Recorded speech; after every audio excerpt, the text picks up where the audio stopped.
Waduh. We. Kowe ngrasake apa, Gong? Apik. Apik piye? Iki kok tanganku dadi papat iki piye? Lah rak tenan to aku wis mbedhek. Sandangan kok mawa cahya digerayang kok panas. Mulane jebul sandangan ora sandangan bain-bain. Ning pancen sandangan sing eneng dayane. Bareng tok nggo kok kowe wujud Bathara Guru, Bagong. Oh, ngilahing. Oh, ngilahing apa cah kowe ora? Bathara Guru ora gleleng iki nang aku. Kakang Semar kok Semang. Kakang Semar, Bathara Guru apa? Ulun kok dadi mapan ana kene, Kakang. Kowe nyandang kaya ngono kuwi swaramu sing halus. Niki sampun halus, Kakang. Kepareng kula minggah wonten ing kayangan, Kakang. Wo, cayar jebluk sirahe kowe. Oh, wani munggah ning kayangan barang karepe Gong kowe iki ora sembrono lho. Bathara Guru ninggal sandangan ning alas ki mesti dheweke ning jagat. Nek kowe arep munggah ning kayangan, munggah kancane, Kakang. Lho. Munggah dhewe. Resiko. Nek nganti mengko teng mriko kula ketemu Bathara Antarada malah takoni werna-werna gek suarane kaya ngene Bathara Guru kok suarane serak-serak basah. Ora mungkin to. Tak tutke aja kuwatir. Kakangmu Petruk karo Garing ya ngetutke.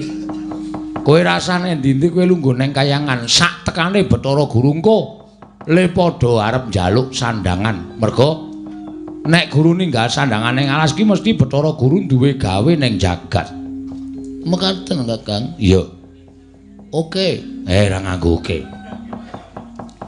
Menawi tetela mekaten Kakang Semar, kula badhe bidhal wonten ing kayangan nanging Kakang kedah ngetutke kalih kula. Jagat wasisaning Bathara wayah lur jagat. Pancen bocah ora iso dirasani.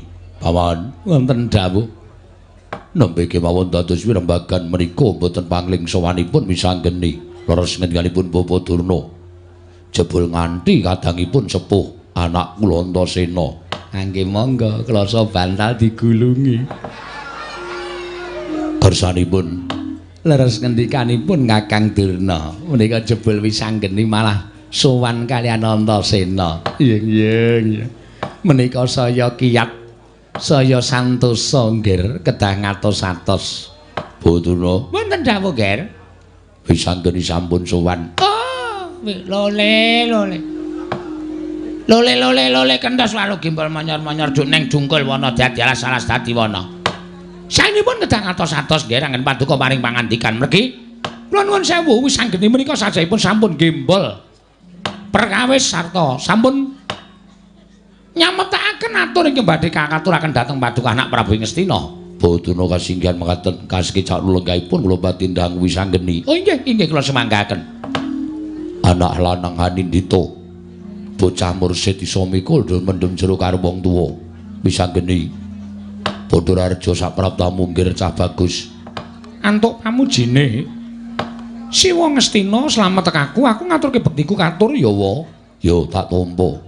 Pangestune wakmu tampanana tak gegem dadiake jimat. Antasena Badararja saprapta munggir cah bagus. Slamet pangestune Pakdi.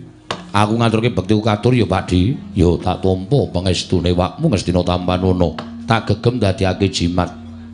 Wayah Mas katuran karaharjan. Simbah Patih slamet tekaku bektiku katur ya Mbah. Inggih kula tampi. Anggir Antasena wilujeng nggir. Pangestune Mbah Kakung. Slamet tekaku aku ngaturke bektiku katur ya Mbah Patih. Inggih kula tampi dawah sami-sami. Dipun sekecakaken nggih nggir. Iya. Eyang Patih kaya wis ora kurang prayoga. Ya Simbah Patih kaya wis ora kurang kepenak. Oh, putuku nggir cah bagus. Putuku cah jlonet wisanggeni. Kowe padha kanthi raja sak praptamu nggir. Simbah Durna slamet tekaku Mbah. Aku ngaturke bektiku katur ya Mbah. Oh iya tak tampa. Pangestune mbahmu tampanana ya wisanggeni. Iya. Tak gegem dadiake jimat. Praptamu mesti bakal nanjeke Nawala ingkang wis tak aturake marang anak Prabu Duryudana. Pancen bener mengkono, Mbah. Oh iya syukur. Syukur wis kono durus sing apik-apik wae. Aja nganti dadi perkara ya wis anggeni. Ya nek upama mengko Ngastina ora diparingake mesti tak dadekke perkara. Oh ya wis sakarepmu. Sak penakmu. Antasena kowe slamet. Pangestune Simbah slamet tekaku. Aku ngaturke bekti katur ya, Mbah. Tak tampa pangestune wong tuwa tampan ana Antasena, tak gegem dadekake jimat. Wis anggeni padha Rarja. Siwa Ngawangga slamet tekaku, aku ngaturke bekti katur ya, wa. Iya tak tampa, cah bagus pangestuku tampan ana, ndak gegem dadekake jimat. Antasena padha slamet. Pakde Karna slamet tekaku, Pakde. Aku ngaturke bekti katur ya, Pakde. Iya tak tampa, pangestune awakmu Ngawangga tampan ana, ndak gegem dadekake jimat. Wis anggeni. Ana apa wa? Ana wigati apa dene sira sowan mangka tanpa tinimbalan. Lho. Lah kok dadi Siwa Ngastina tambuh perkara iki? Aku tak takon karo Siwa Ngastina, apa wis nampa Nawala ingkang daturake marang Siwa? Ya, wis tak tampa. Lah, tegese wis ana tulisan ingkang dak tulis ana ing jroning Nawala. Yen to 7 dina sakwise aku ngaturake Nawala, yen to ora ana keterangan saka Siwa Ngastina, tumuli aku sowan ana negara Ngastina. Lah mongko iki tak anteni nganti 7 dina kok ora ana pengendika sarta keterangan saka Siwa Prabu Ngastina. Mula tumuli aku sowan ana negara Ngastina kang wigati nanjihake kelawan Nawala sing tak aturake marang Siwa Ngastina. Aku nyuwun dawuh. Ngastina mbok paringake apa ora? Nek mbok paringake nadyan mung separo aku wis nampa. Ning yen separo wae tak jaluk ora entuk, ya aja takon dosa. Aku nek mung weruh Senopati Ngastina ya aku ora wedi. Wis ngono wae. Kapan tempuking perang, wancine jam pira? Tak kon tata-tata wadyabala sing ampuh-ampuh aku moh nek mung cilik-cilikan. Aku ya tak nyameptake wadyabala sing ampuh-ampuh sing dipandhigani karo Kapten Antasena. Ya kene to, Kang? Heeh, wis ngono wae rasaku ki omong. Wis terus to the point. Apa kuwi? Aku ya ora dong, aku ya mung sok nirokke wong-wong kuwi. Apa perlune wae nek Siwa Ngastina maringake matur nuwun, nek ora terus kono dingi wae senopatine sapa sing arep didapuk tutukane nang kene sisan. Lho. Aja nang kene nang alun-alun. Oh iya, nang alun-alun. Wis ngono wae, Gusti. Aku tak takon karo kowe. Wigatine apa teko kowe njaluk negara Ngastina? Lho. Ming bakal tak aturake marang Pepunden Pandhawa. Kena ngapa wujude negara Ngastina? Wah. Aku ki ngrumangsani dadi anak sing ora ngerti tata krama. Aku ngrumangsani dadi anak sing ora ngerti unggah-ungguh. Mongko jarening piring sepuh padha nyebutake swarganing wong tuwa ki yen to nyumurupi anake kuwi kebak tata krama, kebak unggah-ungguh, kebak tata susila. Lan tansah junjung marang derajating wong tuwa. Kuwi nuwun sewu, nadyan wong tuane isih urip ning wis kaya mapan ana ing kasuwargan. Ning arep duwe anak sugih blegedhu iso munjung ingkung gajah saben dina nyang wong tuwa. Nek pokal gawene merosal mbedugal, watake angkara budine candala, kuwi arep wong tuwa isih urip kaya dibleseke ning neraka jahanam. Mula gandeng aku ki ora iso ngaturake tata krama, ora iso ngaturake unggah-ungguh, ora iso basa, ora iso ndodhok kaya anak-anak Pandhawa liyane. Carane aku ngaturke bekti kalawan wong tuwa ya cara kaya ngene iki. Ngaturake pisungsung negara Ngastina, gajeke crita sing tak tampa. Ngastina kuwi darbeking pepundhenku Pandhawa. Ning merga saka pokal gawene nuwun sewu Simbah Patih Sengkuni. Ing nalika semana benthik-benthike Pandhawa karo Kurawa. Wekasan Pandhawa lunga saka negara Ngastina, Ngastina dilintir keprabone dening Siwa Ngastina. Ngono ta critane? Bawan wonten dawuh. Kok dados wisanggening ngertos cariyosipun. Dek sapa ta sing nyebar-nyebarke? Lah kok dadi bayi wingi sore kok ya ngerti lelakon. Aku mung diceritani para sepuh. Lho sing akeh crita karo aku ya kuwi para Panakawan, kakekne Semar, Nalagareng Petruk lan Bagong. Ing pendak-pendak aku sowan ning Karang Kadempel, mesti dijak jagongan karo Panakawan diceritani babakan negara Ngastina. Nek sejatine sing duwe kuwi nuwun sewu ora kleru ento sing kagungan kuwi Yang Pandhu. Ya mung nalika semana Yang Pandhu durung tutuk gone ngasta bawat perintah negara Ngastina, tumuli dibanjut dening para Jawata merga Eyang Pandhu duwe utang kelawan para dewa. Wekasan Ngastina dititipke dening Eyang Dastarata. Ning mangune Eyang Dastarata kuwi ibarate ngemut gula krasa legi moh nglepeh. Terus negara diwenehke marang anake ya kuwi Siwa Duryudana. Mongko nalika semana Eyang Pandhu wis weling yen to Pandhawa wis dewasa supaya kon balekke marang para Pandhawa. Ning ora, Pandhawa disingkir-singkirke saka negara Ngastina supaya aja nganti ngukup negara Ngastina. Lah, sapa to sing nyingkir-nyingkirke para Pandhawa? Jarene sing padha crita ya kuwi Patih Ngastina sing biyen jenenge Suman. Suman ki jane saiki nang ndi to, Wa? Kula. Oh, Simbah Patih to? Nggih. Wolah dalah. Ah, critane ngono kuwi mula gandeng negara iki darbe ing pepundhen Pandhawa, tak suwun. Tak suwun.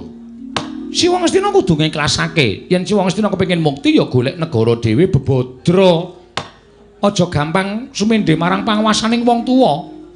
Aja gampang ngenteni karo warisaning wong tuwa. Nek kepengin niat dadi Nalendra, sing pancen Nalendra sing berbudi bawa leksana tur kuncara Anjayeng Bawana kuwi nek cara aku ya dadi ratu wani mbedah negara Mboyong Putri Bondo Ratu kuwi lagi wong lanang tenan. Lah nek ming nampa tinggalane wong tuwae nek cara aku nggo abrak apa? Lungguh ora gleleng nyandang apik ora gleleng duwe tumpakan ya ora gleleng nek ming ngenteni nggone wong tuwa. Nek iso ki bebodro dhewe, nek iso ki mbedah negara. Nek cara aku ngono. Ya Kakang Antasena ya? Heeh, ni bener.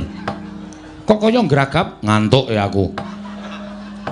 Aja ngantuk Kakang, iki nyambut gawe. Lah iya. Gaweanku rak mengko jotosan to. Lah iya, lah aku nek krungu rembugan suwe-suwe ngene iki mataku ki ra kuat. Mbok wis apa perlune ceket-ceket entuk ora Pakdi? Nek ra entuk tak aturi jaga jagang sing jero beteng sing kandel. Saiki jam pira? Jam 10 esuk. Jam 12 gepuk perang negara Ngastina. Ngono rampung. Antasena? Piye? Mbok sareh to ngger Cah Bagus. Putuku Cah Bagus sareh ya. Nulat to karo mbahmu saka lima. Mbahmu ki wong sabar, wong ikhlas, wong tawakal. Aja sak kesusu, aja sak nuruti karo bramancaning kakung kaduk kepanasen. Kuwi ora prayoga ya Antasena. Ya. Tak sabar, nek ora iso sabar mbuh lho iki engko. Wis gage wae. Paringa pangandikan. Paman dos pundi? Nuwun sewu ngger kula sampun gembrobos. Kula sampun boten saged matur sampun ngantos dangu kalian kula. Wisanggeni menawi sampun ngaten menika kok sajaipun boten saged dipundhakaken ngger kula sumanggaaken ngger anak Prabu. Caca muntap lirik netap duka yayasinipe. Netra kocak ngundarandir. Idep nyomangolon caka wadanane rombranang ing wilahing Mastuna sidam skaring bawana langgeng. Wisanggeni aja kaget aku ing bakal paring wangsulan kelawan kowe. Lho iki sapa meneh iki? Mongko sak ngertiku Ngastina iki ora ana pendhita sing wujudane kaya ngene. Lah kok iki eneng pendhita kok wujudane kaya ngene kok malah ndangu karo aku apa Penemban? Ditepungake wae aku Brahmana anyar ing mapanane negara Ngastina. Peparab Begawan Manik Maninten. Kowe lah dalah. Manik Maninten. Iya, pancen ngono. Kakang Antasena piye? Sajae Ngastina wis ngurung jago, ora usah wedi tuwekan kono. Ajar mesti tele-tele. Wis rasa wedi tandangi. Mengko ana apa-apa kowe ya Kakang Antasena? Wis rasa kuwatir. Apa Manik Maninten? Iki jroning pirembugan anak Prabu Duryudana ora kersa paring dawuh merga bingung kenganglangan penggalihe kodeng sutaning penggalih. Mula perkara iki aku ingkang bakal menehi wangsulan kelawan kowe. Kowe arep menehi wangsulan perkara apa? Perkara negara Ngastina. Lho kok sik. Lah kok dadi kowe melu-melu perkara negara Ngastina? Kowe iki wong jaban rangkah. Kowe ora ngerti perkara iki. Sing kudune ngilo iki kowe. Bener Ngastina kuwi dheweke wong Pandhawa, darbehe wong Pandhawa. Anak Prabu Duryudana ingkang lenggah dampar yen pancen Pandhawa kepengin ngrembug negara Ngastina ya Pandhawa sing tekan kene Pandhawa 5. Ora kok ming cendenge Pandhawa ingkang dilangap-dilangap nyerweteh gunemane kaya betet sewu metebo pategalan. Kowe ora duwe hak ngurus negara Ngastina. Kowe ora duwe wewenang ngrembug negara Ngastina. Kosek kowe aja waton ngawur gawar ngawur. Saiki aku tak takon karo kowe, aku nekke aku ora duwe kewajiban ngurus negara Ngastina kuwi kanthi dasar apa coba? Nek kowe durung ngerti tak tuduhke, aku ki sapa? Aku ki anake Rama Janaka. Bapa Janaka ki wong tuaku. Bapa Janaka ki panengahing Pandhawa. Tegese aku duwe hak ngurus negara Ngastina merga aku anake Janaka. Saiki nek diapurmu kuwi tak takon aku. Kowe ki wong endi? Kowe ki wong Ngastina ya udu, kowe ki wong Pandhawa ya dudu. Kowe ki wong Jaban Rangkah, kowe ki wong Delok, kowe ki ora urun ning Paitan Mata. Lah kok dadi kowe omonganmu kaya ngono sapenake dhewe? Konjur sapenake kowe bakal nglarang karo Wisanggeni anggemu apa? Ntar ngapa ora kowe? Oh, Wisanggeni iki cah pinter e padake. Ameng kaya ngono kok diwangsuli kaya ngono ora iso kemecap. Terus, Ger, terus. Aku ya ora pati cocok nek ana wong liya sing melu ngrembug perkara negara Ngastina. Dadi sirmu piye? Aku manut. Padangane wani, petengane apa meneh? Lho, kowe nantang karo aku sing tak wedeni amamu. Yen kowe wani nantang karo aku ora ning kene papane wong neter kadigdayan. Ayo, eneng jaba ditaker kowe apa aku sing bakal tekaning mati. Wah, lah dalah. Kakang Antasena piye? Wis dadi, Kakang. Wis dadi. Wis, ya aku tak metu. Mungsuhe sapa? Iki pendhita jenenge Manik Maninten. Ayo, Begawan Manik Maninten. Metu njaba kowe mungsuh karo aku. Aja mungsuh karo Wisanggeni. Ora, aku bakal mungsuh Wisanggeni. Kowe iso ngalahke aku, iso adu arep karo Wisanggeni. Iya, ayo metu njaba cokokan bebangal kowe Raden Antasena.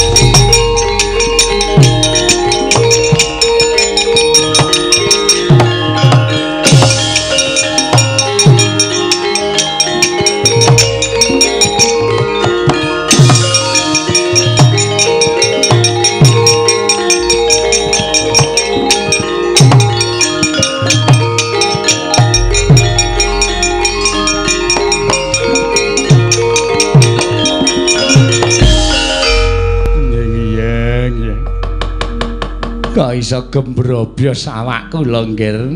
Wisanggeni duka wonten negari Ngastina kados mekaten. Lho kene mung diamu Wisanggeni do pucet kabeh. Ora ana sing padha iso kemecap. Monggo Wisanggeni menika bayi wingi sore. Ora kaya-kaya Kurawa.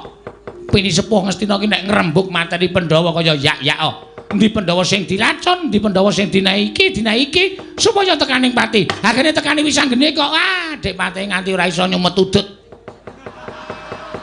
Bingung kowe. Nggih, Kakang Dono perbawane gedhe tenan. Niku putu kula niku. Lho. Putu sampeyan saka sapa? Lho, Janaka niku sinten? Janaka niku satriya Pandhawa. Janaka niku nganggep kula niku bapak, Werkudara nganggep kula niku bapak. Mulane ana anake Werkudara, anake Janaka niku jane pun putu kula. Kekendelane Wisanggeni menika Sukalima. Nggih. Kepinterane Wisanggeni menika tiru mbahne Sukalima. Ora ana sing turu wong liya. Oh, apa kekendelane Wisanggeni niku turu bapakne? Mboten. Janaka niku luruh, alus. Janaka niku nek ngendika alun nika. Ning nek sing branyak, sing agal growal-growal tur ya kasinungan ngelmu sing pinter niku mung mbahne. Nggih. Ngoten nggih. Nggih. Kula ya percaya kendele ora umum. Sampeyan ora ngerti jaman nom-noman kula kok, Dek Pati. Nom-noman kula niku Raden Kumbayana. Niku sapa sing wani karo Kumbayana? Mboten nonton. Kula niku duwe gegayuhan urip ana ing alam padang niku dadi wong sing digdaya dhewe sak jagat. Oh, ngoten. Nggih, jaman nom-noman kula. Mula sapa-sapa tak tantang, sapa-sapa tak jak gelut supaya aja ana wong kang ngungkuli maling kadedaning Kumbayana. Lah kok nganti kesasar dadi pendhita. Nasib. Lah nggih. Kodrat pesti menika sampun dipun garisaken dening Kang Maha Kawasa. Dadi ora iso dadi satriya sing pepenganing malah dadi pendhita. Mergane dadak momong satama. Momong satama. Kok iso momong satama? Sakderenge niku kula lali critane Dewate. Kok lali? Suwek bukune. Mboten iso kula apalke. Niku ya merga saka kelakuan sampeyan. Wong niku mung kari kelakuane. Wong niku nek wani karo wong tuwa niku nuwun sewu bakale kuwalat. Contone lelakon sampeyan. Jaman sampeyan dadi satriya pengpengan dikon dadi ratu kon ganti kalian Prabu Baratwaja sampeyan ora gelem. Malah sampeyan nguman-uman bapakne ora gelem dadi ratu. Ratu iki ora kok gegayuane Begawan Durna utawa Kumbayana. Klepat lunga tanpa pamit disepatani karo Prabu Baratwaja. Kumbayana kuwi arep nemoni lelakon apa? Nah, mandi sepatane wong tuwa. Sampeyan ora iso nyabrang Bengawan terus nganti rabi karo jaran ki ta. Niku lelakon sampeyan niku merga sepatane wong tuwa. Sing ngomong sapa? Kula ngoten kok. Sampeyan mbok ora gawe-gawe. Rabi karo jaran niku ora perkara sepatane wong tuwa. Ning gandeng anane ya ming kuwi. Oh. Gek kanane ning dhuwur segara sepi ning ora jamak-jamak. Arep golek kegiatan ya ora ana ya sanane wae. Niku Depate. Nggih, nggih. Paman Haryo, wonten dawuh Bawaduna. Wonten dawuh Kakang Prabu Karna. Wonten timbalan Yai. Kula aturi ngetapaken para sata Kurawa isa ora isa wisanggeni kudu minggat. Yen wisanggeni ora minggat saka negara Ngastina. Menika ateges kula badhe ke jalan negari Ngastina. Inggih ngestaken dawuh nyuwun pamit madal pasilan. Inggih nggih nyuwun pamit madal pasilan. Kakang Prabu Karna, nuwun pamunten Yai sak gedhakan menika paripaksa kula mboten tumut-tumut. Nggih menapa? Amargi wahaya anggen kula badhe kepareng tumandang. Liripun kados pundi? Wisanggeni menika anak kula lan Kurawa menika paduka menika ugi sembahan kula. Pundi anginipun badhe kula mbebantu. Menawi kula mbantu paduka Yai Prabu ateges kula menika sinengga tiyang sepuh ing mboten saged tresna kaliyan maju kula piyambak. Nanging menawi kula mbantu dhateng wisanggeni lajeng wonten pundi kesaganipun Narpati Basukarna mila kula nuwun pangapunten menawi sagedhakan menika kula lereh kemawon mboten badhe tumut-tumut. Nggih kula sepanggaken. Mboten dados menapa nanging Bapak Durna wonten dawuh Ger. Kula suwun paduka sampun ngikhlasaken para sata Kurawa. Nan inggih. Kula triwi damel srana nyingkiraken wisanggeni. Oh inggih, inggih. Bantu kalian pupuh menembahan manip-maninten. Oh inggih ngestaken dawuh. Nyuwun pamit madal pasilan. Ngatos-atos sampun kados lari alit. Paman Haryo, wonten dawuh. Bubarna kang padha seba ingsun kundur ngedatun. Kawula non paramadal pasilan. Sing ati-ati aja kaya bocah cilik paman ploso jenar. Campuh perang rame. Sangya para sata Kurawa lumawan Raden Antasena. Nalika semanten bubar mawut sangganing para sata Kurawa. Tinrajang putra ing Jodipati Satra ing Randu Gumbala Bambang Antasena. Mulat sang penembahan manik maninten siga merpeki ungganing Risang Antasena.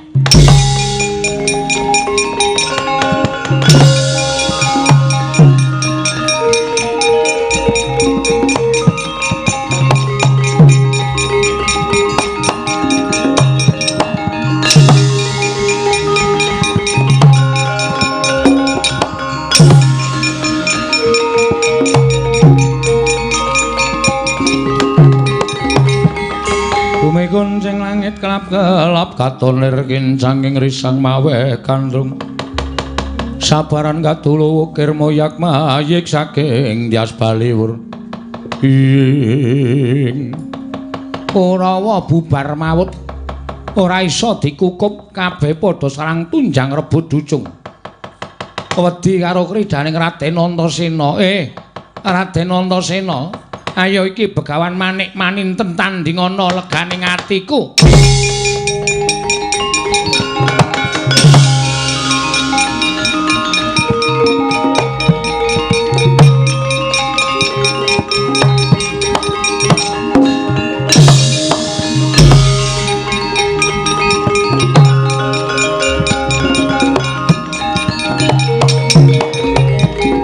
Ayo amuk Suramrata Jayamrata.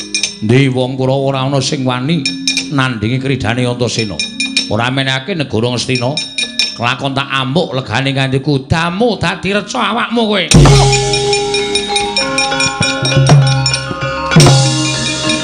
Oh, lah. Oh.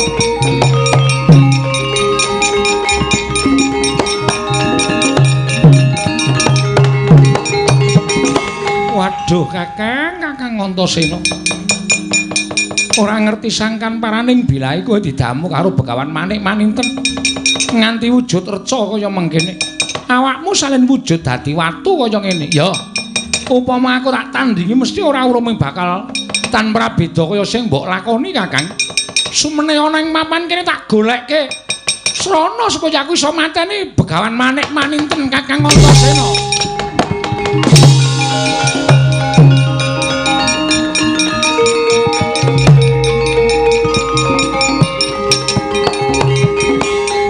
Adimu kuwi mengko kean gunem tanpa guna. Bebasan kakian gluduk nanging ora sida udan. Anggepe sajake kaya ya Allah ning bakal njaluk negara Ngastina tinemune bareng kakangne wujud reca. Tinggal glanggang colong mlayu ayo wisanggeni ku arep mlayu tekan ngendi tak oyak leganing atiku wisanggeni.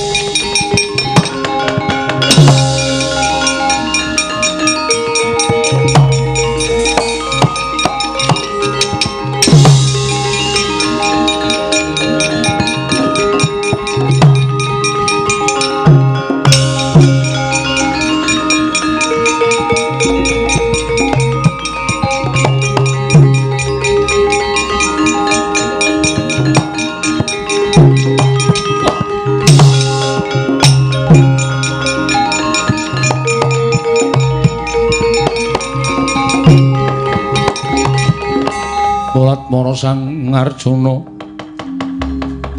esmunya kang kamanungsan kasrepan tingkah ing mungsuh ing ana sawijining brahmana sapa nakon karo aku Begawan Manik Maninten. Kowe sapa Raden? Takon karo aku Raden Janaka. Raden Janaka? Iya. Nlonjong botol akumu liwat papan kene sajak kesusu nggonmu lumaku mremban. Apa ingkang dadi wigatine? Raden, ngertia. Aku mbujung kelawan beburonku. Ora ana kidang menjangan liwat papan kene. Ora ana kidang menjangan sing tak buru dudu satu kewan, nanging wujuding menungsa. Sapa ingkang mbok bujung? Ora lika jaba mung Raden Wisanggeni ingkang wis wani bakal njabel negara Ngastina. Ayo kowe aja dadi palanging Resi Manik Maninten. Wisanggeni tak cekel bakal tak nggo tumbal ning negara Ngastina Raden.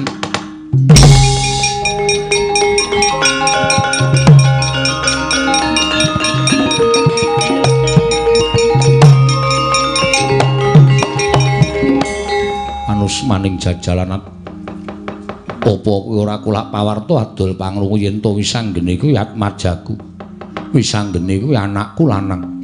Yen kowe ngame-ame lawan Wisanggeni, ayo sirnakno dhisik bapakne. Lho, kowe bapakne Wisanggeni dasar para nyata. Mula aku wajib mbelani lawan anakku. Yen pancen kowe bakal mbelani karo anakmu, ayo kowe ngejak apa Janaka? Mara maju tak untapke nyawamu kowe Begawan Manik Maninten. Ayo sing prayitna ngati-ati. Mandita kang kinarya wangsit mindha kombang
Janaka.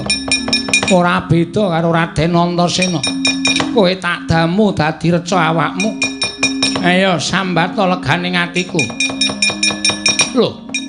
Lho ora pangling lah kok dadi panakawanmu padha mlayu mrene getak mbuh tibane panakawan.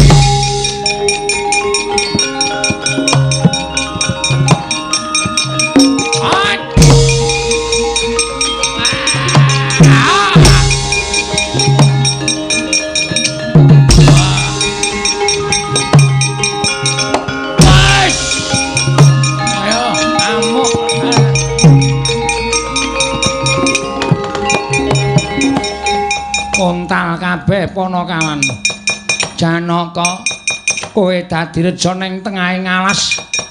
Muga-muga dadi pepasreh ning alas kene ngoyak karo anakmu Wisanggeni.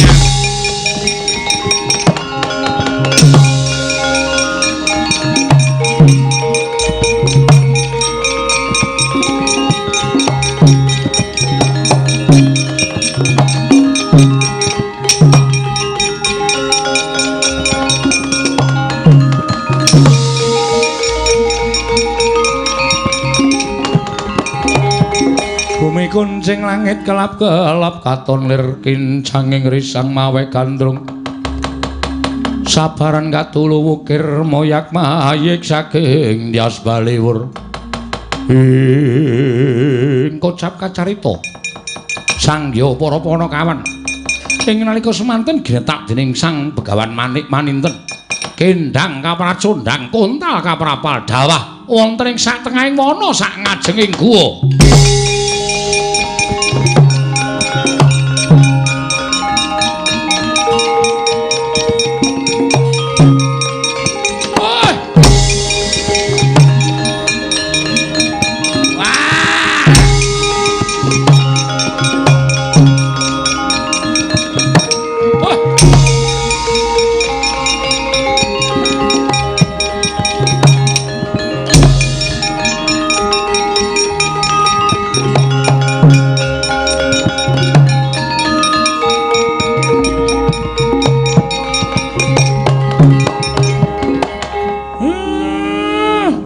Daramu mau keneng apa Nala Garing?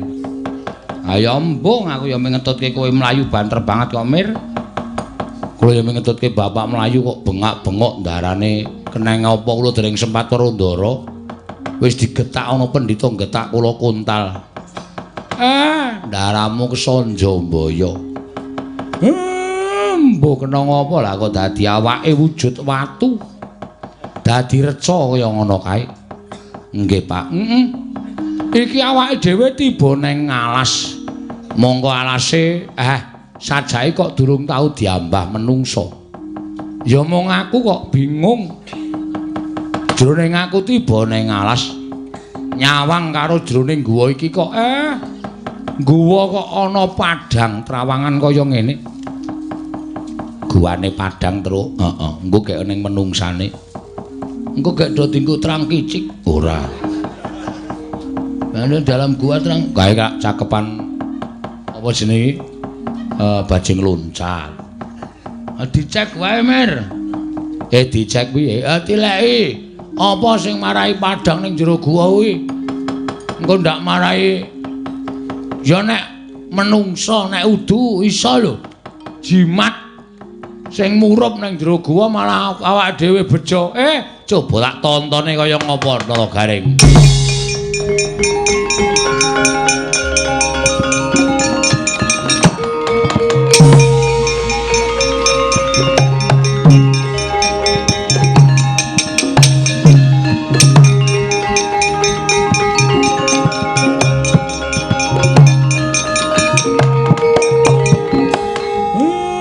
Wujude sandhangan.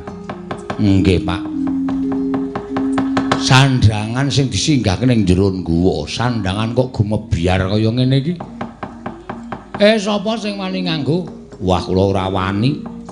Nek nganti malati barang lah malah cilaka. Petruk wani ora nganggo sandhangan iki? Mboten, Pak. Nek goleki sing duwe malah kula ditira maling, lah malah cilaka. Bagong wani ora? Wani, aku kulino kok nganggo sandhangane wong. Sandangan anggone rasa kuwatir. Wani nanggung perkarane. Wani. Ayo kowe tanggung jawab, Mir. Kowe akon kok njur muni wani nanggung perkarane. Kowe ya nanggung, kowe iki wis dawuh tok njur arep lepas tangan. Nek wani sandangan iki dienggo kowe wujud apa? Oke. Ning kowe sing ngakon lho iki, aku sing ngakon. Aku melu tanggung jawab aja kuwatir.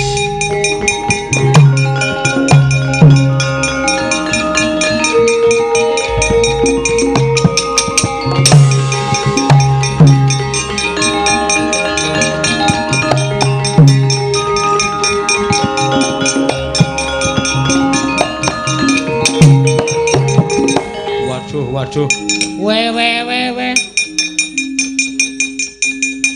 Kowe ngrasake apa, Gong? Apik. Apik piye? Iki kok tanganku dadi papat iki piye? Lah rak tenan to aku wis mbedhek. Sandangan kok mawa cahya digerayang kok panas. Mulane jebul sandangan ora sandangan bain-bain. Ning pancen sandangan sing eneng dayane. Bareng tok nggo kok kowe wujud Bathara Guru, Bagong. Oh, ngilaeng. Oh, ngilaeng apa cah kowe ora? Bathara Guru ora gleleng iki nang aku. Kakang Semar kok Semang. Kakang Semar, Bathara Guru apa? Ulun kok dadi mapan ana kene, Kakang. Kowe nyandang kaya ngono kuwi swaramu sing halus. Niki sampun halus, Kakang. Kepareng kula minggah wonten ing kayangan, Kakang. Wo, cayar jebluk sirahe kowe. Oh, wani munggah ning kayangan barang karepe Gong kowe iki ora sembrono lho. Bathara Guru ninggal sandangan ning alas ki mesti dheweke ning jagat. Nek kowe arep munggah ning kayangan, munggah. Kancane, Kakang. Lho. Munggah dhewe. Resiko. Nek nganti mengko teng mriko kula ketemu Bathara Antarada malah takoni werna-werna gek suarane kaya ngene Bathara Guru kok suarane serak-serak basah. Ora mungkin to. Tak tutke aja kuwatir. Kakangmu Petruk karo Garing ya ngetutke. Kowe rasane ndi-ndi kowe lungguh ning kayangan sak tekane Bathara Guru engko le padha arep njaluk sandangan. Mergo nek guru ninggal sandangan ning alas ki mesti Bathara Guru duwe gawe ning jagat. Mekaten, Kakang. Iya. Oke. Ra nganggo oke. Menawi tetela mekaten Kakang Semar, kula badhe bidhal wonten ing kayangan nanging Kakang kedah ngetutke kalih kula. Numpak angkutan sak belakang kula, Kakang. Wis mulai nrocos cangkeme cah. Mulai glelenge ra jamak-jamak. Mekaten nggih, Kakang. Nala Gareng nderek ulun. Nala Gareng nderek ulun. Ora caturan. Wo, tak lebokke Kawah Candra Demuka. Kowe iki ngapa, Wer? Gawe tratapan semeneng kantil mudyar kowe ora. Petruk. Dalem pukulun. Nah, timbali pukulun kudu ngono kuwi. Petruk, dalem. Nderek ulun. Inggih, pukulun monggo kula dherekaken. Semar. Apa? Ayo, Mar. Iki aku le mabur piye, Mar? Aku rung pesen tiket, Kakang Semar. Mabur ya mengkari mabur. Niate mabur sandangane Bathara Guru kuwi digdaya. Kowe niat mabur mesti bakal mabur. Siap. Ayo, Kakang Semar. Kita lan ulun munggah ana ing kayangan Suralaya. Ulun lenggah dampar ana ing Selok. Apa jenenge?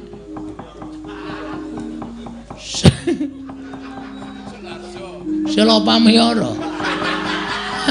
Kuwi Mogiri kowe. Kowe nek lenggah ning Selok Pamiyara sing seba ming Tusya.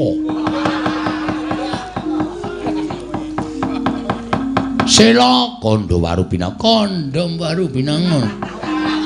Apa, Gong? Selok Kondowaru Binangun.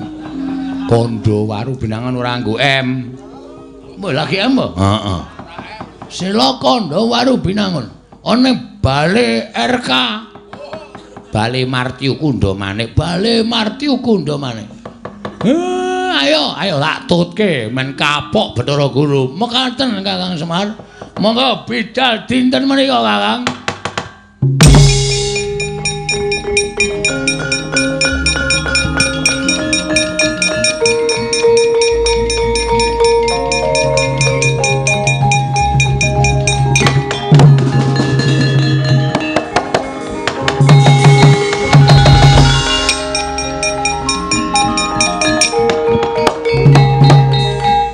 Iso mengendalikan mabure kok gedabikan ora karo-karuan. Ayo Mer, piye kok ora gak nututi? Iya aku kok nututi mekono Kakang. Wedian ana buta gede banget Kakang. Mah buta barang dililing. Ayo nala gareng monggo Pak kula dherekaken.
Reno semubang wangarono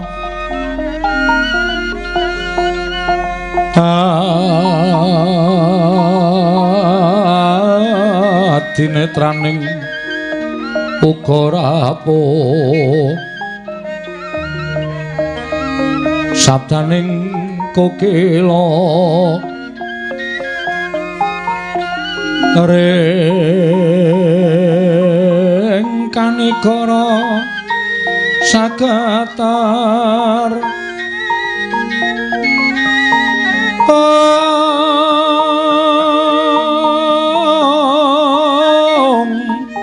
kene donga nengkung ler wowo sing pene panca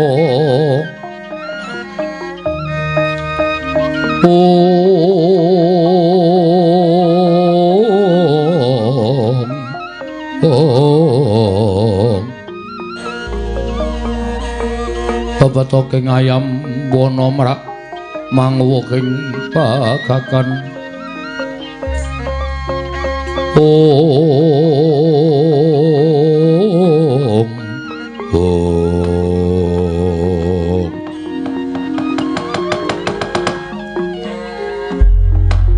Mastu Nomo Sidam sekaring bawana langgeng wisanggeni padha kanthi harja sak prapta kita nggil ya kaki wenang tansah pinanganing kawidadan niring sambikala sowanku aku ngaturke bektiku katur ya kaki ya ulun tampa agar ya bombong tias ulun ora liwat pangestu ulun tampan ono ndak gegem dadekake jimat ana wigati apa dene jeneng kita sowan mongko tanpa ulun timbali mara diage matura kekilapan apa kaki wenang nyumurupi marang mobah musi ing jagat luwih legetaning atiku mesine wae kaki wenang wis wuninga nanging sabab apa teka kaki wenang dadak dangu kelawan sowaning wisanggeni ya lamun to kaya mengkono ingkang dadi atur kita ulun bakal mbatang apa ingkang dadi kekarepan kita sayekti kita bakal njabel negara Ngastina bakal kita pisungsungake kelawan para Pandhawa wisanggeni lamun tumrap jeneng kita mau pakarti ingkang bener nanging bener tumrap pribadi kita durung karuan bener tumraping bebrayan luwih-luwih durung karuan bener tumraping para Jawata sabab ngerti yo bali ning negara Ngastina mau pancen kudu nganggo kodrating jagat ing musbah ora bisa dibusek maneh ya kuwi ingkang winastan Baratayuda Jaya binangun katandha bali ning negara Ngastina marang panguwasaning para Pandhawa mula lamun kita bakal njabel negara Ngastina sayekti upama etungan saka panjenengan ulun mbuyang nganti 3 kedheping paningal Ngastina wis bali marang panguwasaning para Pandhawa nanging kabeh mau sayekti bakal gawe wiranging para Jawata sabab kodrat ing wis tinulis dening para dewa ora bakal lumaku lan ora kelakon. Mula kang sangka kuwi wisanggeni apa ingkang kita tindakake sayekti kuwi kabeh mau luput tumraping bebrayan gedhe sartane tumraping para Jawata. Tumraping bebrayan gedhe luputku. Krana kita bakal miradati kelawan kodrating jagat sabab Bratayuda kuwi dudu perang ampyak awur-awur. Nanging perang suci perang luaring punaki sapa ingkang utang bakal nyaur sapa ing ngilih bakal balekake sarta ana ing kono katandha bakal kisasing angkara murka ingkang gumlaroning jagat lamun kita njaluk bali negara Ngastina mongko tanpa lumadi perang gedhe ateges kita bakal ngrembakake tukuling angkara murka ana ing jagat raya iki wondene ingkang kaping pindho kita bakal gawe wiranging para Jawata sayekti wuruhanira lamun Bratayuda wis tinulis dening para dewa nadyan ingkang padha nglakoni durung linairake ana ing jagat Pandhawa Kurawa durung linairake ana ing donya Bratayuda wis sinerat dening para dewa wis cinadhang dening para Jawata mengkono kaki iya ya nanging yen pancen kaya mengkono klilanana besok aku jroning Bratayuda kudu melu minangka dadi senopati. Mungsa wong tuaku para Sata Kurawa misanggeni. Apa ingkang wis sinerat dening para Jawata sayekti mboyakena diwiradati. Lan apa ingkang dadi gayuhan kita sayekti mboyak lakon. Lho, ora lakon piye Kaki? Nggon kita adreng kepengin melu Bratayuda sayekti ora dikeparengake dening panguwasaning para dewa. Ngerti yo? Lamun kita melu Bratayuda kang mangkono Bratayuda ora bakal kelakon miturut rampadan ingkang wis tinulis dening para dewa. Bebasan Bratayuda mengko mung kari telung kedheping paningal wae Kurawa wis ludes keles tanpa sisa lamun kita melu jroning Bratayuda. Mula kita ora diwenangake melu perangan Bratayuda sabab Bratayuda kuwi wis sinerat dening para Jawata, lakune wis tinulis dening para dewa. Mengkono Kaki, ya. Nanging kita aja cilik ati. Sayekti kita nadyan ora melu Bratayuda nanging tetep mbebantu marang wong atuwa kita para Pandhawa. Srana kita urip ning alam padhang kelawan kadang kita Antasena, sayekti wis cinadhang kudu mangrurah satru murka diwaning panggodha pangrencana ya kuwi Pandya Betari Durga lan Bathara Kala. Dadi kewajiban kita kudu nyirnakake marang Betari Durga lan Bathara Kala sabab yen to jroning Bratayuda Betari Durga lan Bathara Kala isih ngramyang ana ing jagat sayekti wong atuwa kita para Pandhawa mboya bakal bisa unggul lan para Sata Kurawa wisanggeni rekat lampahing rata tanpa lara prapteng sukuning arga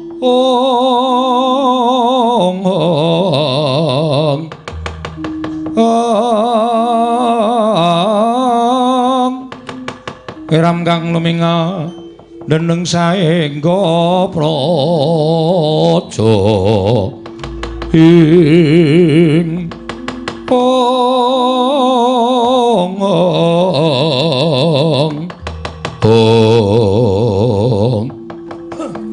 lah terus kersane ngaki wenang yen to pancen aku cinardang kudu mengkono kewajibanku. Aku nyuwun pituduh Kaki Wenang. Kita bakal ulun paringi pusaka kang aran Gada Inten.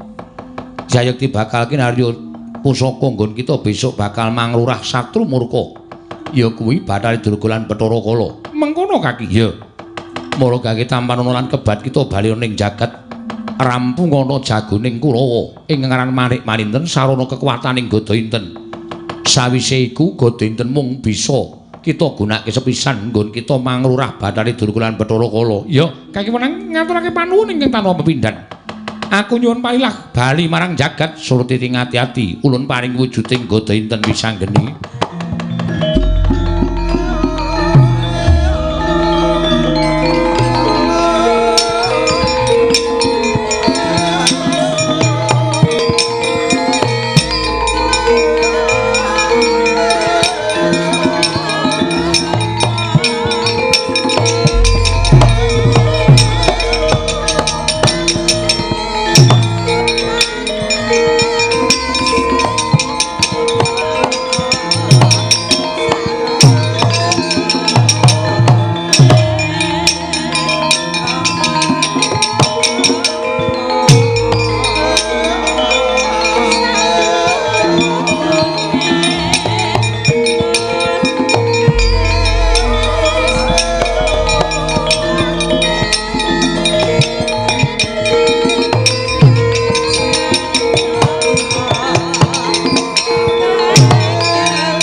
kacarian putra lamun kawekasan ika wisanggeni maya Wisnu Pratinta Wisnu Pratinta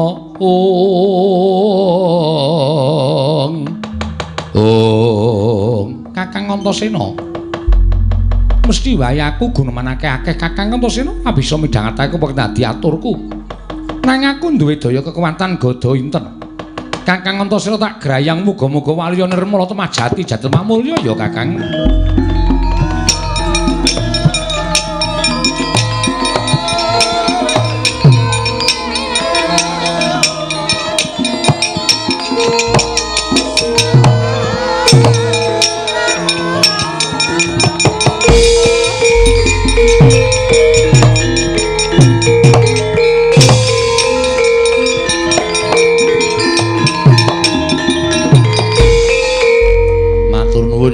iya Kakang dene kowe wis menehi obat karo aku iso waliya nirmala temajati dadi mamulya terus karemu piye Kang perkara njaluk negara dicepet semene dhisik ning wigati aku tak ketemu karo Manik Maninten ora lega rasane nganti kowe aku pengen ngerti sapa to sejatine Manik Maninten sing ati-atine kowe bali ning kasatriyan Kanggo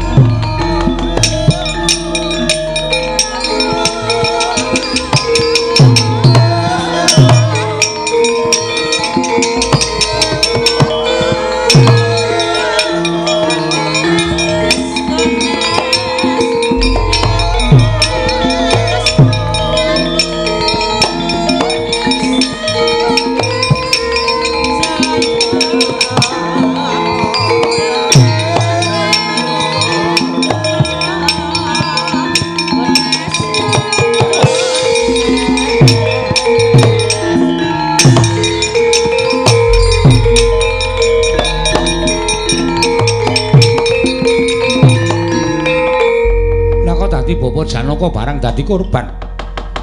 Monggo ora ngerti kenthang ki muling lelakon ya. Bapa Janaka tak grayang daya kekuatan gada inten muga-muga waliya nirmala temajati ya Bapa.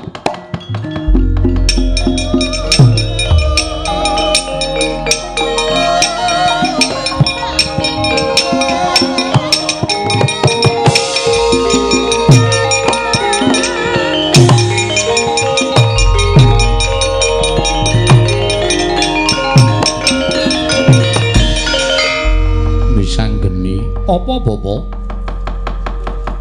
Sapa ing ngemaluyakake kelawan kahananku? Aku. Nggih, sayektine bapakmu tekan kene diutus dening pepundhenmu, awakmu Darmakusuma, supaya ngelekake marang sira kula Wisanggeni.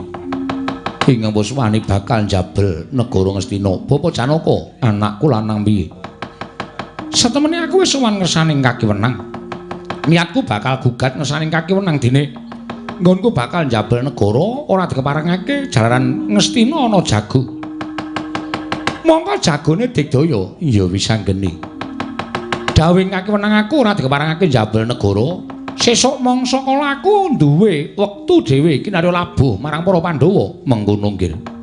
Lah saiki anakku lanang arep menyang endi? Bapa Janaka tak aturi kondur marang negara Ngamarta. Aku arep goleki jagoning wong Astina, kudu tak sirnake, Bapak. Sing ati-ati aja kaya bocah cilik ya nggih.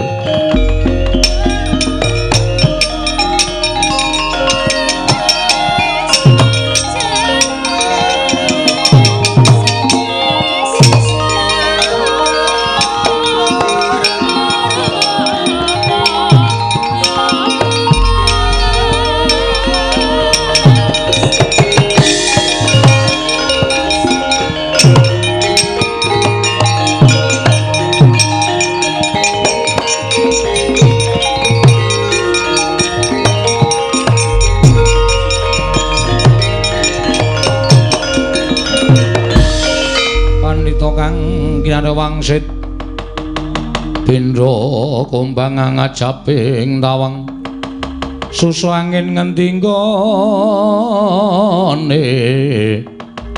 miang kali ingkang kung beksimi berulu ing ungkuli langit. Oh kowe wong licik Wisanggeni Kowe ndadak playon mung perkara arep ngadepi karo Manik Maninten. Kowe ndadak nglungani peperangan. Ora jeneng aku licik. Yen aku licik kuwi aku ora bakal bali meneh parang peperangan ning sawangen Pramban. Aku tekan kene ingin wigati kepengin merpeki kelawan kowe. Ayo. Kowe ngejak apa karo Wisanggeni? Ayo, Taunana Windanana. Ora bakal wegah aku tanding karo Wisanggeni. Kowe iso ngalahke Begawan Manik Maninten. Kelakon bumi langit tangkep semono uga. Kowe iso ngalahke Wisanggeni. Sasat iso njara langit. Kowe adamu dadi reca kena daya kekuwataning gada inten lebur tumpur tanpa dadi kowe.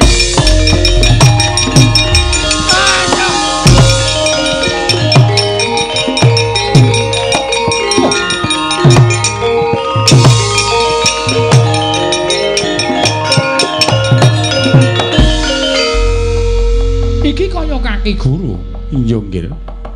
Lah kok dadi mung badan sukma. Merga ulun Mimba Pandhita sumrupa Wisanggeni. Kedarang-darang ulun Mimba Pandhita sayekti mung kepengin menggak kelawan kekarepan kita. Muruhanarina nggih. Lamun kita kepengin jabel negara, mongko wis kita niyati sayekti Ngastina bakal bari marang panguwasaning para Pandhawa. Kanthi kaya mengkono kita bakal mirang-mirangke para Jawata, kita bakal miradati kodrating jagat. Ingkang sayekti Jawata bakal kalingseman yen to nganti mbok terusake nggon kita jabel negara Ngastina. Mula kang sangkaku Wisanggeni nganti tak rewangi dadi Brahmana. Ingkang sayekti mung kepengin mambengi kelawan kekarepan kita. Kaki Guru, Wisanggeni kepiye? Aku wis entuk dawuhing kaki wenang nggonku munggah ning Kayiwangan. Yen to sejatine sesuk mangsa kala aku duwe wektu dhewe nggone bakal labuh lan para Pandhawa. Mula bab iki aku trima. Aku ora bakal njabel negara Ngastina sabab baline Ngastina wis ana lelakone dhewe besok. Yo, kanthi cara mengkono kulo. Jagat iki bakal padhang, para dewa bakal tentrem merga ora ana moga nira. Nggone kepengin njabel negara Ngastina. Kaki Guru ya. Kanthi cara mengkono kulo kita bali marang kasatriyan Dresila Geni. Ulun bakal mendhet busana lan bali marang Kayiwangan. Ning tak jaluk aja mbok terusake nggonmu njabel negara. Ya, Kaki Guru aku trima, aku tak bali, aku nyuwun pamit lan nyuwun pangapura ya Kaki Guru. Sing ati-ati aja kaya bocah cilik pisan.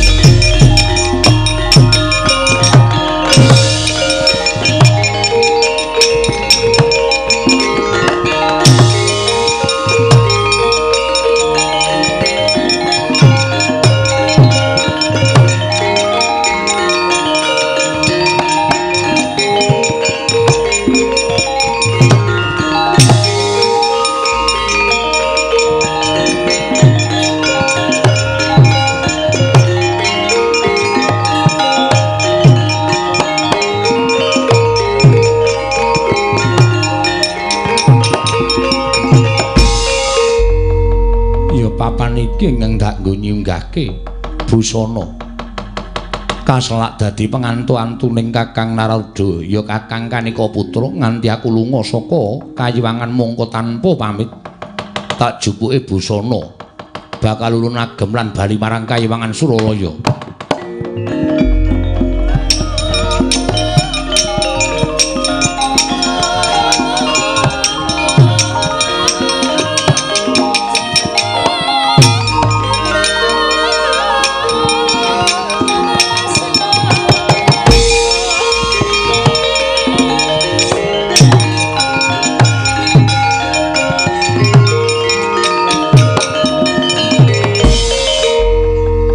Dadi ora ana wujuding busana mesti wae eneng sing nyolong lawan busanaku ya yen to nganti mung dicolong titah semantah nah yen to nganti diagem munggah ning Kayiwangan apa ora jeneng geger Kayangan Suralaya.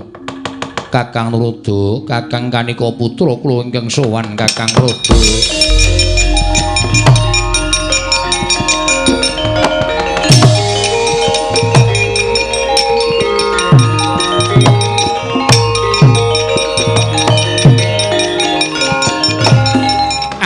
Kencang warudaya pak pong Bu bolong kali codhe sapa sing gawe?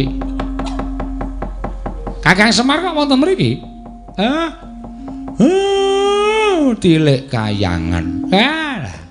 Adi Guru, sampun dangu angen paduka nilar dhateng Kayuwangan tetela rawuh wonten ing kayang kok nganti dhateng Kakang Semar menika wigatosipun menapa, Di? Di. Kok kendel kemawon? Ilaheng. Awi gendam. Awi gena Mastu Purnama Sidhem. Kakang Narada, Kakang Resi, Kaneka Putra.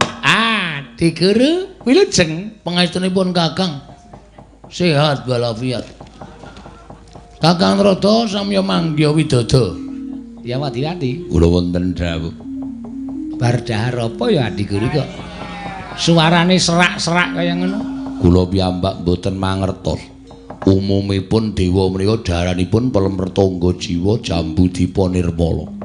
Sajaipun pulun Bathara Guru mandhap wonten ing jagat sampun kelebetan bakmi seafood. Mila ndadosaken serak. Ya Madipati aja clometan. Ulun ora doyan bakmi seafood. Kakang Narada kadiparang Kakang. Kayangan Suralaya ra nggih ayem-ayem mawon to Kakang. Ha nggih, pangestunipun Adi Pramesti Bathara Guru sak laminipun panjenengan jengkar menika sedaya manggya widada. Lho. Sinten ingkang wantun dados kraman? Lho. Dados kraman dos pundi? Manggya widada. Widada sampun kecepeng napa dereng? Widada menika wilujeng niring Sambikala. Mekaten Kakang Narada. Inggih. Widadari mboten wonten ingkang meteng. Mboten. Wah iki kok sajake kok kaya beda ya. Adi Guru kok omongane kaya ngono. Kakang Semar iki jane sapa? Oh iki dewa kok ora wasis. Oh iki dewa kok ora waskita paningalmu. Nek kowe waskita mestine ngerti iki sapa? Kakang Semar, Kakang Ismanta. Ismaya. Kakang Ismaya aja diblakake Kakang. Ampun dipun blakakaken. Mangke mindhak mboten prayoga kedadosanipun Kakang. Sampun kajengipun. Kakang Narada punawi niki? Wiwit dinten menika dipun kempalaken sangganing para dewa, para dewi, para jawata, para jawati. Para widadara, widadari, para sedaya kemawon Kakang. Nggih. Maringipun wonten rapat ageng-agengan. Rapat menapa? Menghadapi teknologi maju ingkang badhe dateng wonten ing Kayuwangan milenial menika mergi menapa Kakang? Menawi sampun kula pikir ingkang langkung hormati sajaipun perkawis menika mboten perkawis ingkang baen-baen Kang. Mboten dangu malih Kayangan badhe kadatengan mengsah Kakang. Lho, mengsah saking pundi? Mengsah saking pundi nggih? Kula dereng ngertos Kang. Lah kok panjenengan saged paring pangandikan? Pokokipun Kayangan badhe kedatengan titah pujangkara. Ingkang badhe damel ribet Kayangan Suralaya. Menika kok ngendika kok ngawur lho, ora menika saestu Kakang.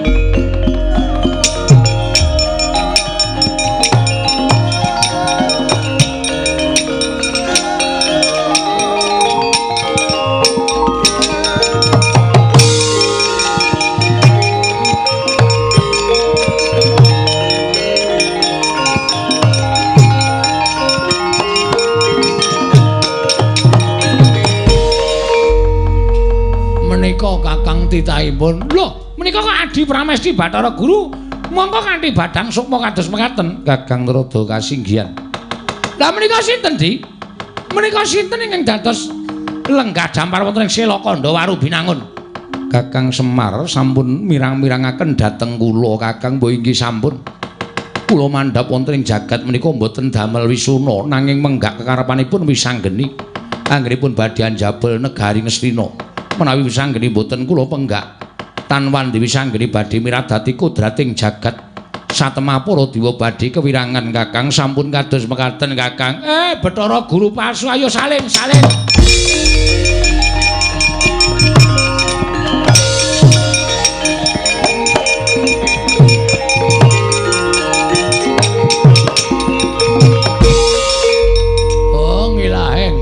dengkulmu mlacat kuwi. Bagong lah iki mau. Heeh. Apa? Ayo saura-urane ra kitang sedhela. Bagong ki iso dadi Bathara Guru. Kakang Semar Busana. Kae apa tak klumbrukke nang dhuwur meja. Inggih ngestaken dawuh. Kakang Ismaya, piye? Sak mangke kula sampun kasembadan menggak dhateng pun Wisanggeni. Namung Kakang Semar kula aturi tedhak wonten ing Madyapada. Matur dhateng para Pandhawa paring pangandikan bilih Wisanggeni sampun wangsul dhateng Drepsila Geni lan sampun andhuwa dhateng pikajenganipun nyuwun negari Ngastina. Iya ngestokke dawuh Guru. Sing gedhe pangapuramu sandhangamu tak jilih sawetara. Ya ming tak slametke aja nganti dicolong wong sing kurang tanggung jawab.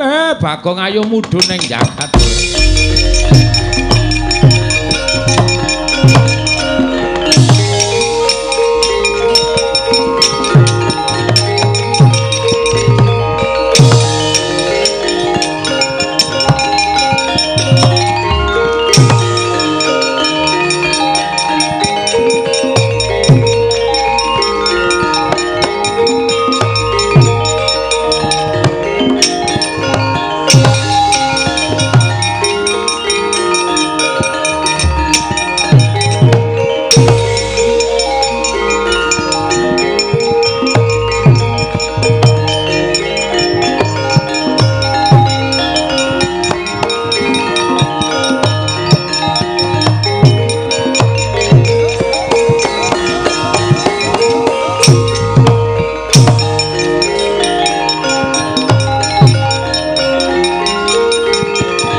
Kresna sinayeng manglung mintonaken Dewi Kramanira kang mitiraning asta ing Kakang Semar nggih. Saka ngendi Kakang? Kula tak crita sawetawis. Nderekaken Ndara Janaka niatipun ngemuntaken Ndara Wisanggeni. Anggenipun jabel negari Ngastina. Mengkono malah karo Werkudara iki sayekti bakal budal marang negara Ngastina. Nyelekake lawan Wisanggeni. Ndara Wisanggeni pun kundur teng Drepsila Geni. Pun sowan Sang Hyang Pikulun Bathara Wenang pun pikantuk pangandikan dening saking Hyang Pikulun Bathara Padawenang. Menawi napa sing dilaponi Ndara Wisanggeni menika mangke tundhonipun boten sae. Syukur bagi Ndara Wisanggeni sampun emut. Ngantos Bathara Guru mandhap wonten ing jagat mimba Brahmana ingkang wigati namung mambeng keparengipun Ndara Wisanggeni. Niatipun Ndara Wisanggeni anggenipun jabel negari menika namung kepengin misungsungaken dharma bekti dhateng tiyang sepuh. Ning pancen boten taren kalih piyai sepuh. Wekasan tumrapipun Ndara Wisanggeni bener ning nuwun sewu tumraping kadiwatan boten leres. Iya. Lah saiki Wisanggeni wis bali marang kasatriyan sampun pun emut dhateng lelampahan. Lan sampun paring pangandikan bilih Ndara Wisanggeni benjang panci gadah kewajiban piyambak kalih Ndara Antasena inggih menika mangrurah satru murka Bathari Durga kalihan Bathara Kala. Lan sampun pikantuk daya timbul kekuatan saking Sang Hyang Aseprana. Mengkono Kakang Semar nggih. Lah sateruse Ndara Werkudara didhawuhi supaya resik jagat saisine. Niki wau mbok menawi wonten tantrimanipun para Sata Kurawa sumangga Ndara Werkudara. Wah, iya Semar resikane.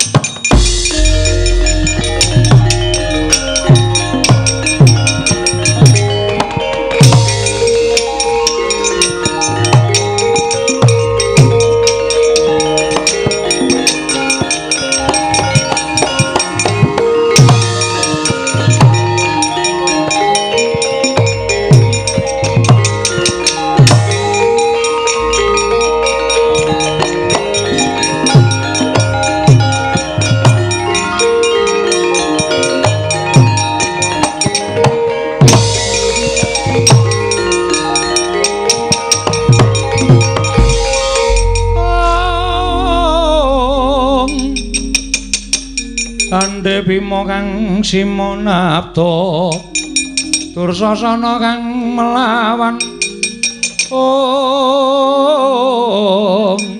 ing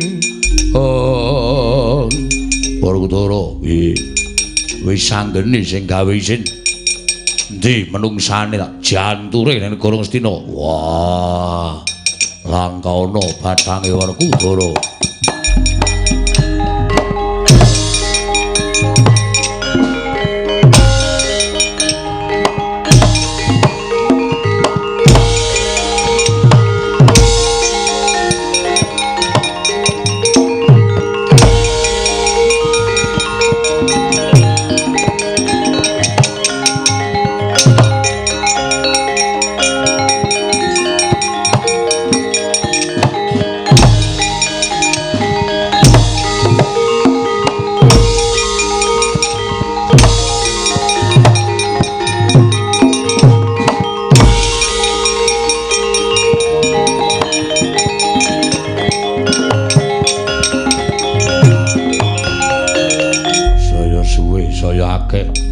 Sipat barat tiba papanmu dewe-dewe